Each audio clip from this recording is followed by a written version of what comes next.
Bom, hoje a nossa aula vai ser continuidade da aula passada, né? Que a gente começou a falar de metabolismo energético, né? Do que acontece em todos os indivíduos, em todas as espécies para gerar energia, né? E hoje a gente vai continuar isso aí.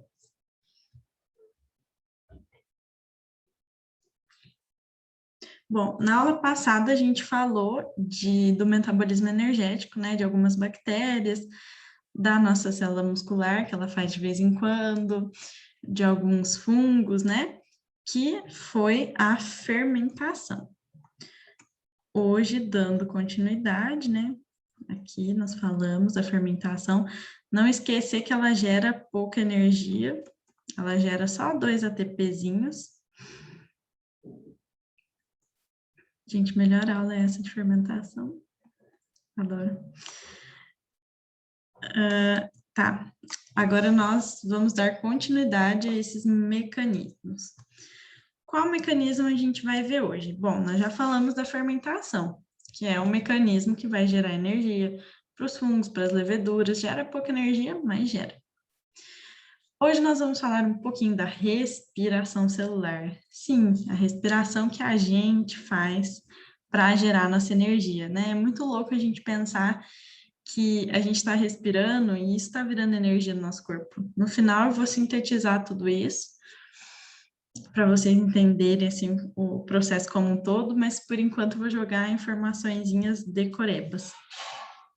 E a respiração celular, ela vai ser um processo diferente da fermentação, né, gente? A fermentação quem faz é fungos, né, bactérias, algumas bactérias, e a respiração. A respiração é um processo que outros organismos fazem, como, por exemplo, a gente. Então, eles têm que ter uma diferença, né?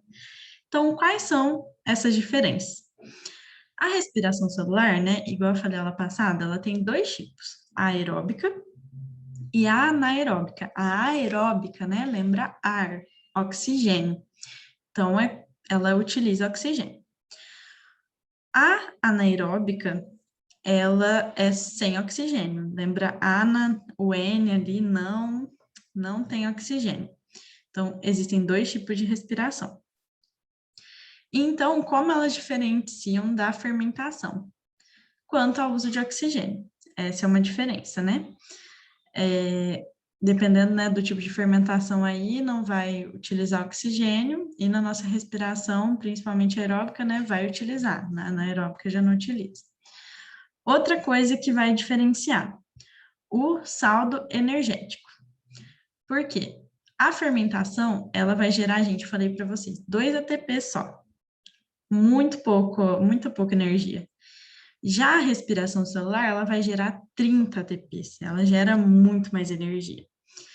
Ela vai diferenciar também quanto aos locais de ocorrência. Que locais de ocorrência? Dentro da célula, o espaço que ele vai estar acontecendo, né? Na fermentação, a gente falou muito de aloplasma. Aqui a gente vai ver onde as etapas vão acontecer. E a respiração, ela é mais eficiente que a fermentação. E qual é a prova disso? Gente, prova disso são os produtos que são liberados. Como eu falei, esses processos, eles acontecem para quê? Para gerar energia. Quando acontece a fermentação, lembra que eu falei que às vezes o produto de algumas fermentações era álcool, de outra fermenta e ajuda a formar ácido lático, que vai ajudar a formar iogurte. Gente, ácido lático, para ajudar a formar um iogurte, e álcool, gente, a gente bebe álcool, o negócio ainda tem energia. A fermentação, o que eu falei, né? Esse processo energético, eles quebram a molécula, quebra, para liberar energia. Só que a fermentação, ela não quebra inteira, gente. A bactéria fez aquele processo e ela liberou álcool, uma molécula ainda com muita energia. Ela não gerou quase nada para ela, gerou 2 ATPs. E a respiração? A respiração, ela vai quebrar tanto a molécula, né, que depois vai sair como o quê? Gás carbônico. Gente, não tem energia. A gente vai comer gás carbônico? Não, mas dá para beber álcool da fermentação. A fermentação gera, os produtos finais dela têm energia, enquanto da nossa respiração não. Então, ele é bem mais eficiente para quebrar todas essas moléculas e chegar lá quase sem nada de energia. Então, ela é bem mais eficiente. Tá. E a respiração aeróbica, né? Como ela vai acontecer? Como eu já falei, ela tem oxigênio, né? A gente respirou, vai lançar a CO2 depois. E ela vai gerar o quê, né? Isso varia muito. Tem livro que fala 36 ATPs, tem livro que fala 38, tem livro que fala 30. 30 e alguma coisa. Geralmente o vestibular não vai falar, ai, quantos ATPs isso gera? Vai estar lá a alternativa 36, 38. Não, não vai ter isso, porque eles sabem que cada livro fala uma coisa, que é uma média, né, gente? Dentro da célula, para calcular isso daí é complicado, né? Então, que eles vão cobrar no vestibular. A respiração gera mais energia, gera mais ATP que a fermentação. Opa, certo, mas valor específico não. Agora, da fermentação pode ser que cobre, porque a fermentação, né, gente, é meio consenso que é 2 ATPs. E como ela vai acontecer? Eu vou pegar um produto de alta energia com oxigênio, ela vai acontecer lá dentro da minha célula, né, no lugar que a gente já vai ver, vai liberar gás carbônico, né? Que depois, gente, a gente vai eliminar isso, né? A gente entra com oxigênio, isso vai acontecer, gerar nossa energia lá junto com uma molécula energética, tipo glicose, que veio do alimento, liberar CO2, água e energia para a gente. Então, a equação é essa. Isso daqui é bom saber, né? Entra glicose, entra oxigênio, sai CO2, água e energia. E ela vai acontecer em 3 etapas. Esses nomes é bom saber, é bom decorar, mas decorebinha, né? Não tem muito o que fazer. Então, quais são as 3 etapas que a respiração vai acontecer dentro da gente? Nós vamos ter a glicólise, o ciclo de Krebs, que é a segunda etapa, ou chama de ciclo do ácido cítrico, e a cadeia respiratória, ou de fosforilação oxidativa. A gente já vai detalhar essas etapas. Bom, então, falei que existe a respiração aeróbica, anaeróbica e a fermentação. Bom, a anaeróbica, por não ter oxigênio, ela é igual à fermentação? Não, gente, ela não é. Ela não é a mesma coisa que a fermentação. A respiração anaeróbica sem oxigênio vai ser igualzinha à aeróbica. A única coisa que vai mudar é que assim, né, tá um nome difícil aí no slide. Aceptor final de oxigênio vai ser o oxigênio, vai ser o O2. Aceptor final de elétrons vai ser o O2. O que acontece na respiração? No final, quando a gente respira, o O2 vai se ligar a elétrons para captar essa energia. Então, ele vai ser uma molécula ali no final. Na anaeróbica, né, ela não vai ser oxigênio, ela pode ser nitrogênio ou ela pode ser enxofre. Então, é isso que difere a aeróbica da anaeróbica. Então, não confundam respiração anaeróbica com fermentação. Não é a mesma coisa. Fermentação é fermentação. Respiração é respiração, tanto anaeróbica quanto aeróbica. As duas são iguaizinhas. O que difere é que a anaeróbia, no final, não é oxigênio. Vai ser nitrogênio ou enxofre, por exemplo. Bom, e esse processo, né, da respiração celular, ela vai acontecer na nossa célula em um lugar específico, né? São 2 lugares, né? Uma parte vai ser no hialoplasma, né, ali no meio, e a outra parte vai ser nessa organela conhecida como mitocôndria, né? E aqui, gente, é muito importante a gente saber essa organela, porque às vezes está lá a foto da organela, pergunta, o que é isso aqui? Aí, é crista. Ah, membrana externa, membrana interna. Então, gente, mitocôndria tem que saber que ela tem uma membrana externa, tem uma membrana interna. Essa membrana interna forma cristas, lembra da crista da onda, porque a onda tem um pico assim, né? Que ela tem uma matriz e que ela tem um DNA. Importante lembrar, o professor João, né? O João Faloni, que deu isso, a teoria endossimbiótica, que a mitocôndria, na verdade, ela era uma bactéria que foi englobada pela célula. E acabou que depois ela virou uma organela ali dentro. E a evidência disso é que ela tem DNA e RNA próprio, e as evidências, né? já falei, ela tem DNA e RNA próprio, acabei falando uma, e os ribossomos delas são pequenos igual de uma bactéria. Então, a gente tem essa teoria aí. E o que aconteceu? Quando essa bactéria entrou dentro da nossa célula, ela ficou lá, acabou virando uma organela, ela ganhou proteção, ganhou alimento, e a gente ganhou energia, porque a mitocôndria, ela é o nosso gerador de energia da nossa célula. Ela que gera toda a energia para a gente, gente. Se a gente tem energia, graças à mitocôndria. Tá, quais são as 3 etapas químicas? João Vitor falou muito interessante. Quais são as 3 etapas químicas? A glicólise é a primeira, ela vai acontecer no hialoplasma. Fernanda concordou. A glicólise vai acontecer no hialoplasma da nossa célula. Isso daqui é bom saber. Tipo assim, a glicólise e hialoplasma. Às vezes vai ter alternativa cobrando isso. Ciclo de Krebs vai acontecer na matriz mitocondrial. A cadeia respiratória. Esse nome aqui, né, fosforilação oxidativa, não cai muito, assim, mas é bom saber. Lembra que a fosforilação é quando vai carregar o fósforo lá no ATP.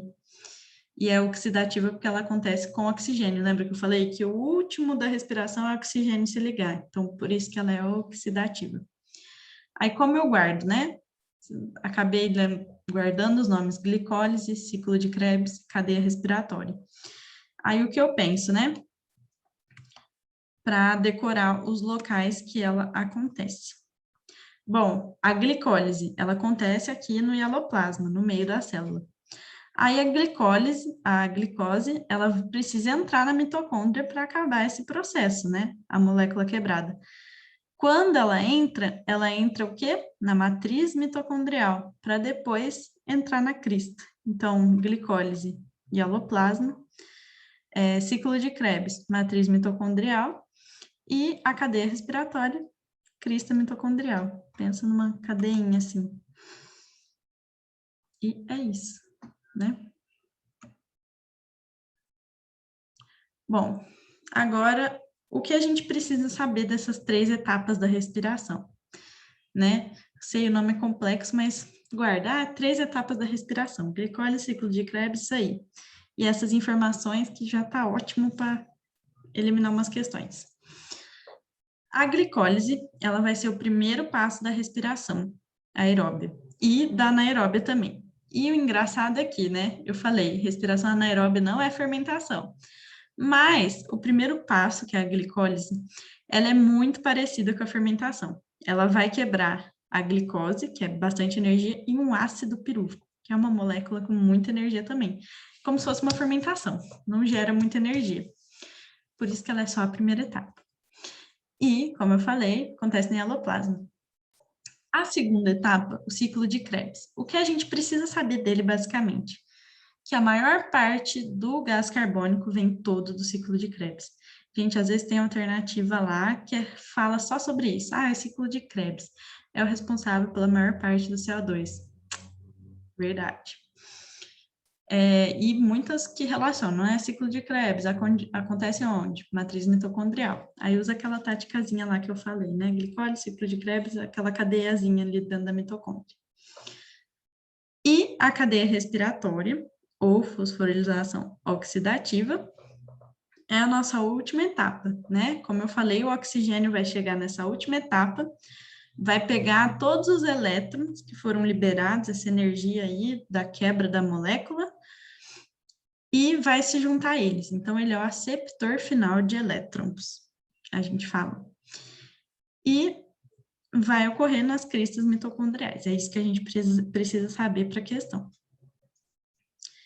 Nossa, isso aqui é muito complicado, gente. Nem a gente de faculdade lembra disso aqui. Mas eu coloquei só para vocês terem uma ideia, tipo assim, tudo isso que eu tô falando para vocês decorarem, que eu resumi, né? É isso que a gente precisa saber para a alternativa. Porque, gente, isso é muito complexo. Isso tá acontecendo dentro da gente agora, né? A gente respira entrou oxigênio, aí lá na nossa célula vai ter glicose, por exemplo. Aí ele vai quebrando a glicose em molécula pequenininha lá no cieloplasma da nossa célula, depois na mitocôndria, e vai quebrando, liberando elétron, para lá no final o oxigênio que a gente respirou, olha lá, e o alimento que a gente comeu se juntar, né, nessa quebra, essa coisa doida, o oxigênio vai juntar nesses elétrons, vai formar gás carbônico e a gente vai respirar depois desse gás carbônico, gente. Essa é a geração de energia dentro da gente. Então, assim, isso é muito complexo. Muito. Olha isso daqui, gente. Que loucura. A cadeia respiratória é muito legal, porque gera elétrons e a gente tem uma enzima, que ela é como se fosse uma turbina, assim. Isso na gente. E esses elétrons, eles vão passando e vai meio que girando essa turbina.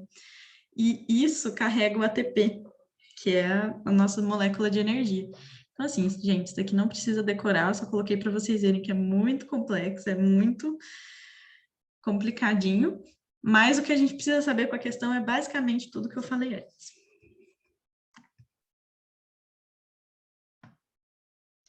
Putz, quanta informação, meu Deus, é muita coisa acontecendo, muito mesmo. Então, assim, gente, não tentem, não sabia que tínhamos uma turbina no nosso corpo. Sim, parece uma turbininha, assim, ó, é uma proteína que fica lá na célula, e aí toda vez que o elétron passa, ela gira assim e carrega o ATP. Muito legal. É uma proteína que tem. Bem, né? Não dá pra gente ver, mas descobriram isso aí com o microscópio, vendo lá. E é isso, gente. Não precisa decorar esse ciclo, só coloquei para vocês verem. Então, o que tem que saber? Tudo o que eu falei antes. Qual é a primeira etapa, qual é a segunda, qual é a terceira, quantos ATPs geram, se é mais eficiente ou não que a fermentação. É isso que precisa saber, gente. Saber que fermentação gera menos, que o produto final da fermentação ainda tem muita energia, que a respiração é mais eficiente, onde acontece. Saber isso, gente, só, basicamente. Isso daqui eu coloquei para contextualizar.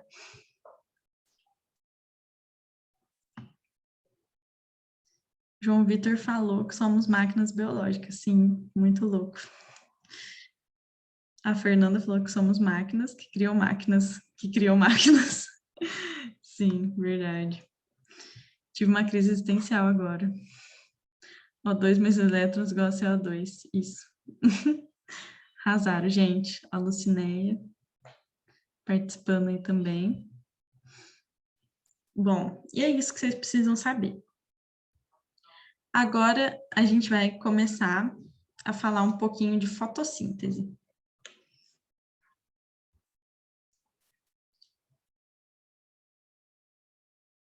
Ai, ai, ai. Fernanda falou, me desculpe, mas você tem um sorriso muito bonito. Obrigada. Adorei. Gente, a menina já tá muito tímida. Ela custa a dar aula pra gente. Vocês ainda ficam falando isso? Não, gente, gostei. Eu não acho meu sorriso bonito, então, assim, fiquei bem feliz. Obrigada. Pode falar mais. Não, desculpa nada. Vou até tirar a foto e mandar para minha mãe. Ai, ai. Ai, gente. Bom, agora nós vamos adentrar um pouquinho na fotossíntese. Outro processo também cheio de informação, então eu vou parar até antes dele, então a gente acaba ele na próxima aula, para dar um. para ficar suave aí. João Vitor falou: Oi, mãe. Ai, deixa eu tirar a foto aqui, calma aí, para mandar para minha mãe.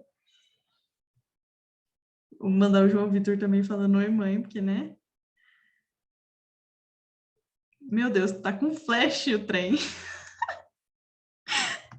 Vocês veem que realmente eu tirei Manda foto. pra ela, fala assim pra ela que você faz medicina, não é? Aham. Que além de boa médica, ainda dá uma boa professora. Ó, é de sangue, minha mãe é professora também, gente. Eu Ela falando que vai é de querer. sangue. Ih, será que eu vou ser professora depois, hein? Na medicina? Veremos. Tá aí explicado. Verdade, Fernanda. Quem não entendeu a referência do tá aí explicado. Não, João Vitor entendeu. Ai, gente, vocês são ótimos. Bom, vamos voltar. Agora a gente vai falar um pouquinho da fotossíntese. Eu vou começar a falar uns conceitos iniciais dela hoje. E aí depois a gente vê todo o processo, igual a gente viu de fermentação e respiração dela. Hoje vai ser os conceitos, vão ser os conceitos iniciais. Bom, primeiro que a gente precisa muito saber a equação geral da fotossíntese. Bom, a fotossíntese,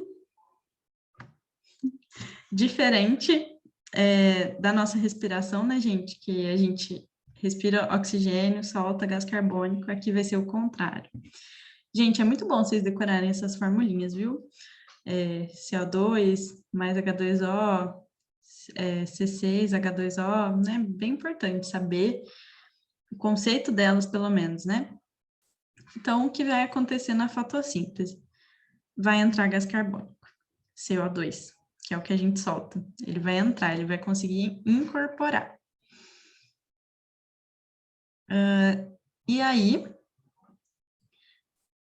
ele vai se juntar com água também. Eu acho que no começo da aula eu esqueci, eu tô vendo a Fernanda falando aqui no chat, Fernanda também tá sempre aí, não lembro se eu falei dela. Sempre vejo a Fer aqui comentando nas aulas. Então, vai ter o gás carbônico, que entra com água. Aí, vai vir a luz, que eu falei, né, gente?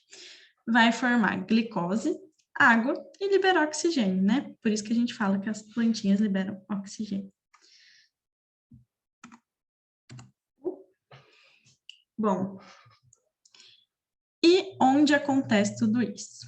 Tudo isso acontece nessa organelinha aqui que eu botei para vocês, que é o cloroplasto. O cloroplasto, né, que está aqui, ele é semelhante à nossa mitocôndria. Por quê? Ele também veio daquela teoria endossimbiótica, né, que talvez ele fosse uma bactéria que foi englobada pela célula vegetal e acabou ficando por ali, porque ele ajudava ela, né, a transformar esse CO2 e essa água em glicose.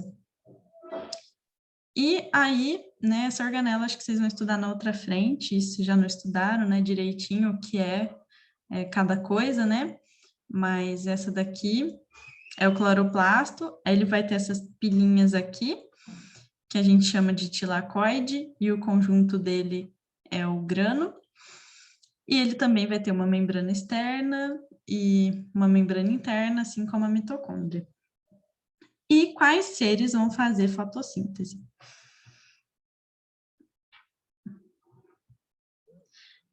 Eu estou lendo a mensagem da Fernanda, sim, ela está sempre presente.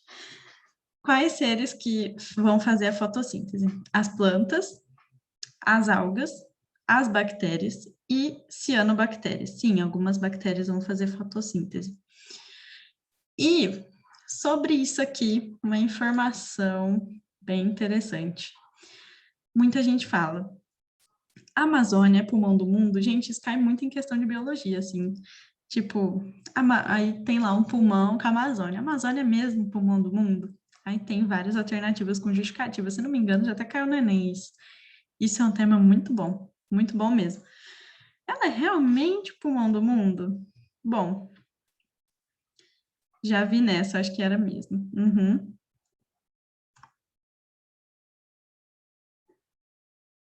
A Fernanda falando que acho que eu gostei dela, sim. Gostei de você, Fer, obrigada.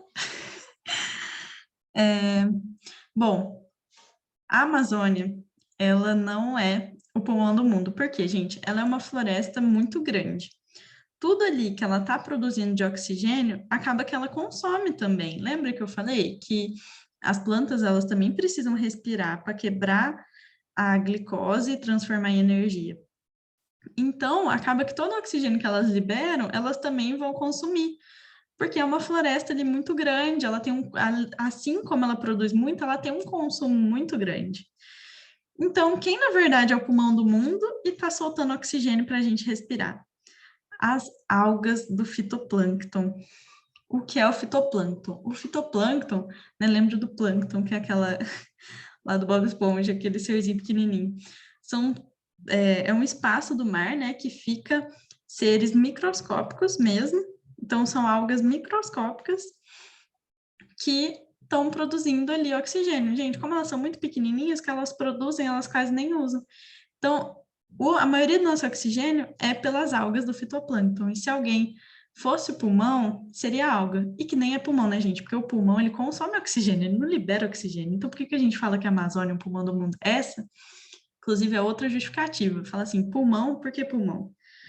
Gente, não, o pulmão eu vou consumir oxigênio, não vou liberar, né?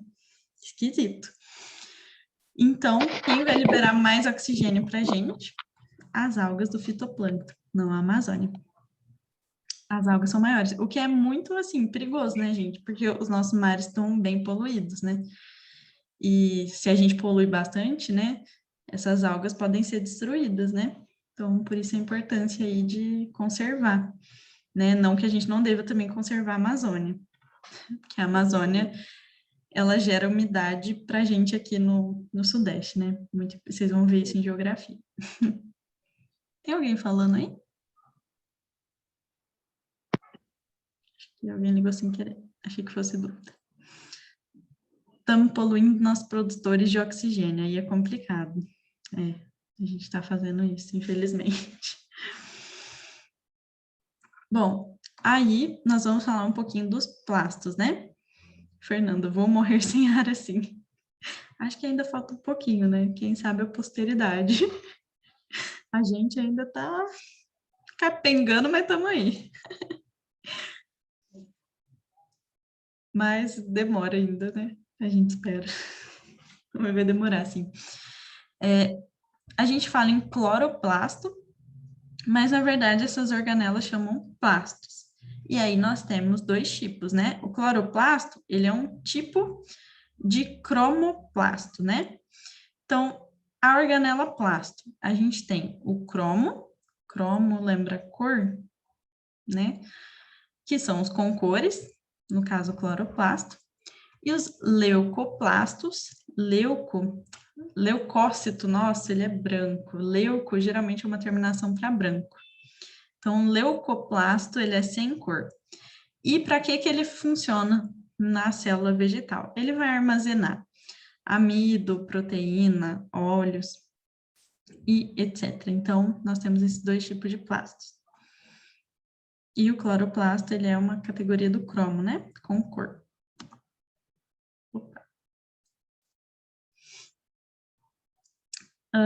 Agora nós vamos falar um pouquinho dos pigmentos fotossintetizantes. Os pigmentos existentes, né, são a clorofila, que a gente conhece, provavelmente todo mundo já ouviu falar bastante da clorofila, e a gente enxerga, né, as folhas verdes.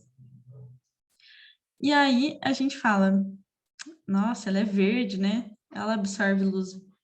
Que cor? Né? Porque a luz branca, a luz que vem, né, geralmente do sol, qualquer luz branca, gente, ela tem todas as cores. Então, assim, por exemplo, aqui é preto. Vocês estão vendo preto porque a luz está batendo aqui e está refletindo todas as cores de volta. Está absorvendo todas as cores e não está refletindo nada. O branco reflete todas as cores. Então, quando uma luz branca está refletindo todas as cores, quando ela bate na folha, por que a gente enxerga verde? Porque ela reflete o verde para o nosso olho.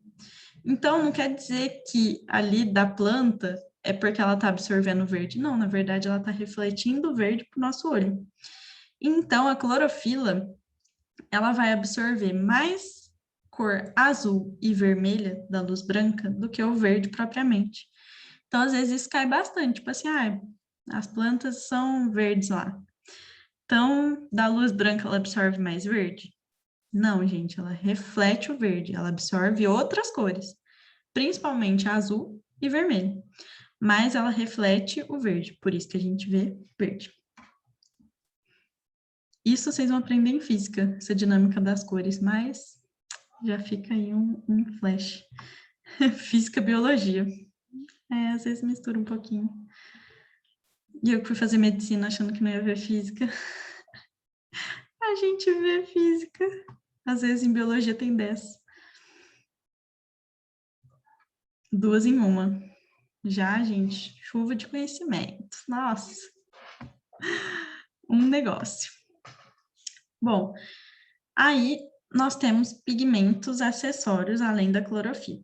Esses pigmentos, né, eles também estão lá, a plantinha junto com ela. Alguns vegetais, algumas coisas, a gente vai ver mais desses pigmentos do que de clorofila, mas, gente, tem clorofila em tudo.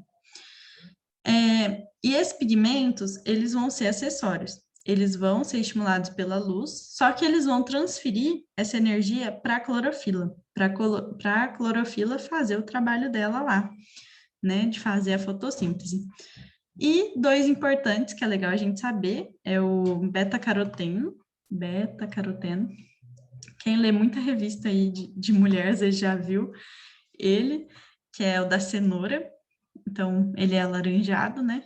Se ele é alaranjado, ele reflete o quê? Laranja. E ele tem muita vitamina A, ele é... Então, tipo assim, a gente come cenoura, bem legal, tá à vista. Muita revista de mulher fala assim, quer pegar bronze, come bastante cenoura, porque ele é bom também. E o licopeno, que é avermelhado. E é esses 2 pigmentos que a gente tem que saber. Estou falando aqui, sério, tem física no curso de medicina? Sim, tem uma matéria nossa que chama biofísica, que é a mistura de biologia com física, que a gente tem que entender todas as coisas. Por exemplo, gente, ultrassom é basicamente princípio físico. Então, para saber, ele tem que saber um pouco de física. Efeito Doppler, não sei se vocês já ouviram falar desse trem. Nossa, tem. Mas assim, não é tanto assim, dá para levar o curso. Bom, hoje eu vou parar por aqui. Aí, semana que vem, eu vou mandar exercício para vocês dessa parte. E aí, semana que vem, a gente vê detalhezinhos do ciclo da fotossíntese, que cai bastante também. E hoje é isso. Deixa eu parar de compartilhar.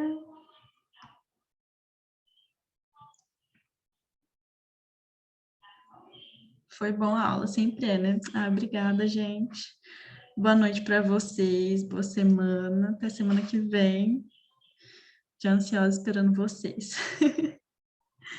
Beijo e boas aulas aí. Se preparem para o Enem. Até a próxima semana, todo mundo. E é isso, gente. Muitas aprovações.